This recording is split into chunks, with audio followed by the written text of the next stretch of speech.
আসসালামু আলাইকুম দর্শক বন্ধুরা, আমি আমিনুল ইসলাম ইলিয়াস, আপনাদের ভাই, আপনাদের বন্ধু। তো আমি আজকে আছি হচ্ছে একটা শুটিং স্পটে। তো আজকে আপনাদের পুরো শুটিং স্পটটা ঘুরায় দেখাবো। তো আমার পিছনে দেখতে পারতেছেন একটা ধ্বংসাবশেষ আছে। এটার উপর আগে পাটাতন ছিল। জেলেরা সমুদ্র থেকে মাছ ধইরা নিয়ে এই জেটি দিয়ে আসতো। এটা জেটি, আমাদের এলাকায় এটাকে ঘাট বলে। তো জেলেরা মাছ ধরে এই ঘাট দিয়ে নিয়ে আসতো।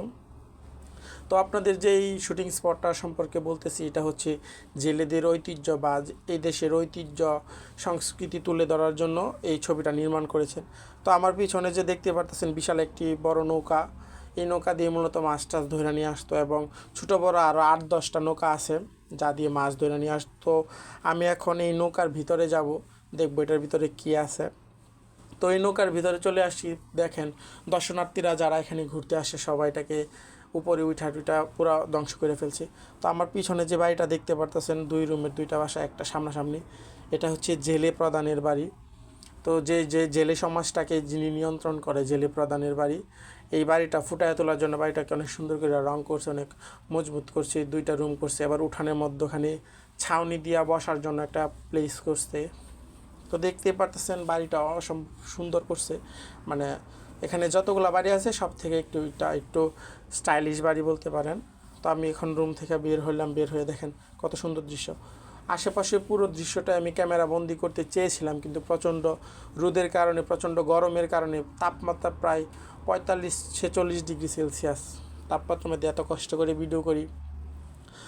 তো দেখতেই পারতেছেন যে এখন যে বাড়িগুলো দেখতে পাচ্ছেন এগুলো হচ্ছে জেলেদের বাড়ি। এখানে সকল সকল ধরনের শুটিং করা হইতো।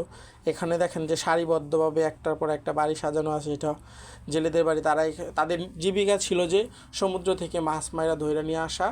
এটাই যে তাদের আগে যেভাবে চলতো, সংসার চলতো, তার উপর ভিত্তি করে এই ছবিটা নির্মাণ করেছেন। তাদের ঐতিহ্য, তাদের সাংস্কৃতিকগুলো তুলে ধরার চেষ্টা করেছেন আরবদের। তো দেখেন বাড়িগুলো অসম্ভব সুন্দর, অসম্ভব সুন্দর সুন্দর নকশা করছে। দরজাগুলো দেখতে পাচ্ছেন অনেক শক্ত, অনেক মজবুত, এইরকম করা। বাড়িগুলো অনেক শক্ত মজবুত করা। কিন্তু আমি যখন প্রথমে এখানে আসছিলাম তখন এখানে কিছুই ছিল না, একদম ধুধু মরুভূমির মতো ছিল। এখানে এরকম একটা শুটিং স্পট তৈরি করেছে। তো দেখতেই পারতেছেন বাড়িগুলো অনেক সুন্দর করছে, অনেক বড় বড় রুম করছে। দোতলা সিস্টেমের সবগুলো বাড়ি আছে এখানে, ছোট বাড়ি আছে, বড় বাড়ি আছে। যার যার সামর্থ্য অনুযায়ী মানে তাদের যেই রুল, তাদের যে ক্যারেক্টার তারা করতো, সেই পরিমাণ সেই অনুযায়ী তাদের বাড়িগুলো করছে। এইখানে যে খেজুর গাছগুলো দেখতে পারতেছেন, এইগুলা আগে কিছুই ছিল না এখানে। এইগুলো বিগত 6 মাস আগে এইগুলো লাগানো হয়েছে এখানে, শুধুমাত্র শুটিং স্পটটাকে সাজায় গোছানোর জন্য, যে বোঝার জন্য যে এখানে যে আরবদের ঐতিহ্য খেজুর গাছ, এটা এখানে তুলে ধরার জন্য।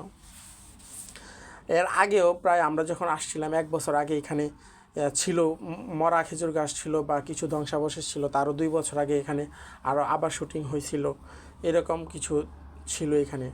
তো এখন দেখতে পাচ্ছেন এগুলো সবগুলারে ভাইঙা এখন নতুন স্পট করছে, এখানে নতুন ছবি করছে।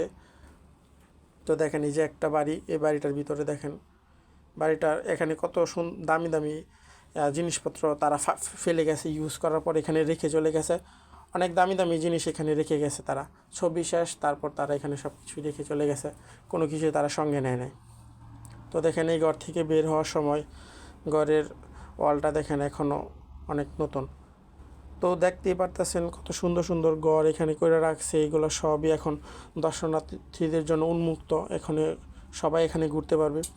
তো আপনাদেরকে একটা কথাই বলতে চাই, এত কষ্ট করে, এত রোদের মধ্যে, এত তাপমাত্রার মধ্যে ভিডিওগুলো করার পরে আপনাদের ভালোবাসা একান্তভাবে কামনা করি। আমার জন্য দোয়া করবেন। আসসালামু আলাইকুম।